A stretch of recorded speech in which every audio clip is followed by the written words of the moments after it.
Faith Goldy, the former mayoral candidate in Toronto, Ontario, is now facing an audit on her campaign because there are some who believe she mixed donations and finances of the campaign with her personal money. In fact, this is coming from an anti-hate group in Canada. Anti-hate group calls for the audit of Faith Goldy's Toronto mayoral campaign expenses, and Faith has since responded. She challenges the request for the audit of her Toronto mayoral campaign responses. This just out from the Star. Faith Goldy, a white nationalist who ran for Toronto mayor last year, is urging a city committee to reject a citizen request for an audit of her campaign finances. In a letter received Tuesday by the Compliance Audit Committee, Goldy also states the committee has no power to examine her personal non-campaign finances to see if there was indeed any overlap. And joining me on the line to help us understand this latest breaking news is our East Coast correspondent, Lee Stewart. Lee, thanks for joining us. It seems that they're continuing to ramp things up here on Faith Goldy, and it really makes me wonder, do these people really think that she was mixing finances and donation money with her own money in the campaign? Or do you think this is just an excuse to shut her down? Is this those on the left basically using this as a way to just attack their political enemies? Of course it is. And this is a tool that they're going to use over and over again. We've seen this in the United States, and now it's arrived here in Canada. They're using Faith Goldy as a precedent. And I hope she fights back on this. I do expect that she will fight tooth and nail. And this is unconstitutional. Going through someone's personal banking information is definitely unconstitutional. And I don't see anything good coming out of this whatsoever.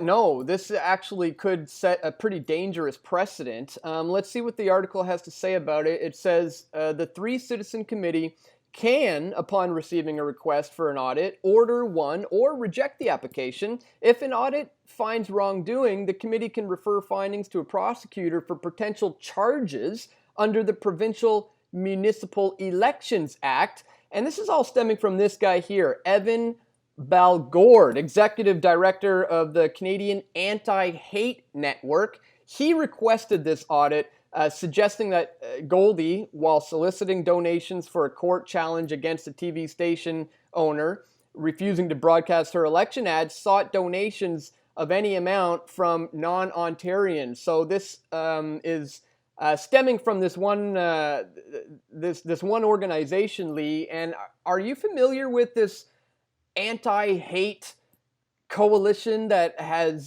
sprung up here in Canada? And what have you know of them so far?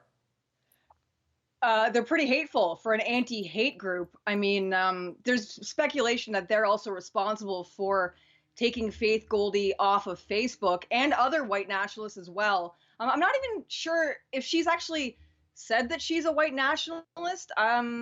They tend to label people as we've seen in the past. Yeah, it's funny how they do that because she's a nationalist and she happens to be white, so they're like, she's a white nationalist.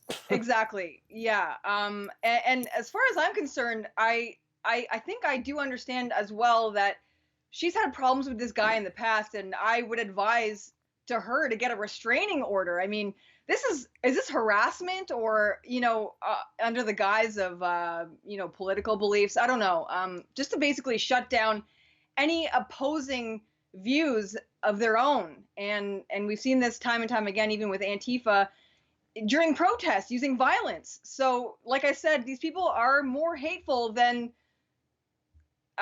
anything Faith has done or said, as far as I'm concerned. And like I said, I hope she takes whatever, whatever means necessary legally to fight back on this as hard as possible. Well, they're doing this all under the guise of her so-called violations of hate speech laws. Let's actually see what the organization claims to be and what they say that they're doing. Here it is. Help us put an end to hate, it says. Exposing and stopping hate. The Canadian Anti-Hate Network monitors and counters hate groups. Our work is already having an impact. We've exposed and shut down prominent alt-right neo-Nazi propagandists. In the coming weeks, we'll publish profiles of hate groups in Canada. And they go on to define what is a hate group. And take a look at this. It says here, what's a hate group? Well, how do we find a hate group?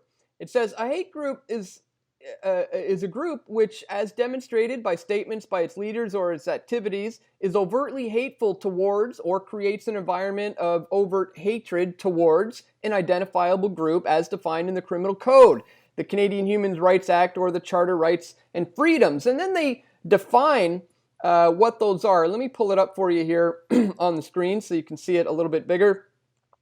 Here are some of the definitions according to the Criminal Code. An identifiable group means any section of the public distinguished by color, race, religion, national or ethnic origin, sex, sexual orientation, gender identity or expression, or mental or physical disability. Goes on to say the prohibited grounds of discrimination are race, national or ethnic origin, color, religion, age, sex, sexual orientation, and gender identity or expression. Now here's where it gets interesting, guys. What antihate.ca says is that hate groups will be narrowly identified under this definition. The Canadian Anti-Hate Network, however, may separately identify groups or individuals as groups or individuals of concern if we believe their words or actions support or contribute to a climate of hostility against groups identified by race, color, yada, yada, yada. So they're not going by the actual definition of the Criminal Code.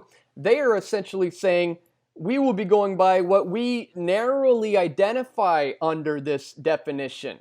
They will decide how they separately identify groups or individuals based on a concern of if they believe whether or not their words or actions might contribute to a climate of hostility. Lee, are you hearing this language? They're not going by the law. They're going by their own opinions here on what they decide is to be considered hate speech. So they're changing the definition to suit their agenda, right? Yeah. Basically. And why isn't Antifa on this list? I'm kind of curious about that, because haven't the police in several states in the United States of America deemed them as a terrorist organization? I mean, why aren't they on this list, and why aren't they being exposed for being hateful? Because I've seen people had, violence like on the street, basically with beer bottles, or I don't know what type of things they use on people, baseball bats, whatever, to violently harm people. And why aren't they on this list? I'm just curious about that. Is it because they have the same agenda, or? Well, I think it's because a lot of them are a part of this organization. Really, that's what this is stemming from. It seems that this organization is almost founded on the same principles as Antifa itself. And as we showed, when they are skewing the definition, it changes the goalpost, and I've seen this happen many times. YouTube is doing something similar now, where they're saying there's certain questionable content that doesn't necessarily violate the law or the rules. However, they're going after those. I just had one of my videos go through that. Let me show you. I'll pull it up on the screen here. This video titled "PEDOSEXUALS Exposed, Warning Children Are Being Sexualized at an Extremely Early Age." If you go to it now, look what it says. It says the following content has been identified by the YouTube community as inappropriate or offensive to some audiences. You cannot get any recommended videos anymore. You cannot like it or dislike it. You cannot leave comments. You can't share it anymore. And when you click on, let's learn some more info about this, it says hate speech is not allowed on YouTube. We remove content promoting violence or hatred against individuals and groups based on certain attributes. But then it goes on to say, content that doesn't violate our policies but is close to the removal line and could be offensive to some viewers may have some features disabled. And so I'm kind of teetering on that line apparently. So all of these features have been disabled. And that's essentially what this anti-hate group is doing. They're selectively choosing who the so-called hate group is. And it's essentially social profiling, Lee, is what it amounts to. So, I mean, back to Faith Goldy. What do you foresee coming of this? I mean, how is she going to deal with it? And does she have any plans to, announce her strategy anytime soon? I know she did release a tweet on twitter.com saying that she was going to be appearing at City Hall at 1 p.m. on Monday, April 29th, to fight back on this. She's not taking this lightly, and I don't blame her, actually. I will be there, absolutely, to cover this. I will be live streaming in support of her because I support free speech. And this is, like I said, a precedent. They're setting a precedent and using Faith Goldy as a tool.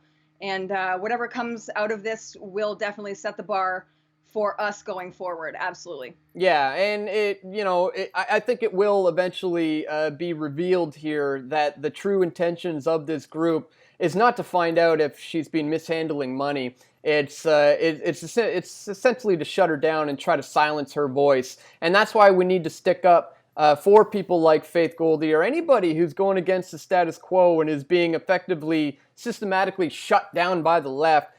It's getting worse and worse. The so-called tolerant left is going now at extremely ridiculous lengths to shut people down, and we have to stand up for these things and speak out about them. So please, folks, let people know this is going on. Click the thumbs up button. It really does help with YouTube's algorithms to get this info out there. Share it with your friends and family. Let them know that they're going after people who go against the status quo, and not only their character, they're going after their finances, and that's almost like an act of war. So, anyways, we just wanted to bring that one to your attention today, folks. Lee, I guess do you have any final thoughts on just the current state of free speech and what we need to do moving forward to continue to maintain what little free speech we have in Canada?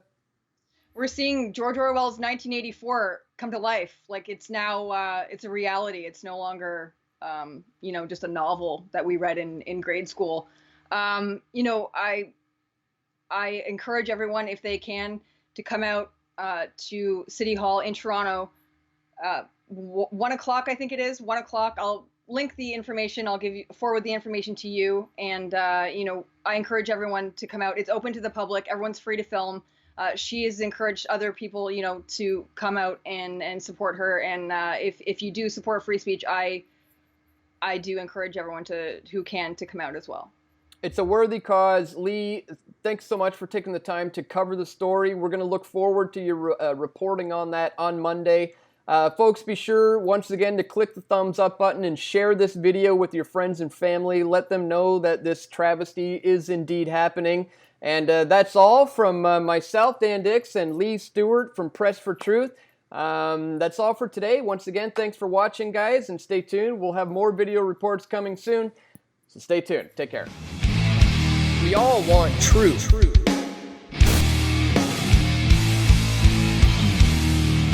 The truth will set you free.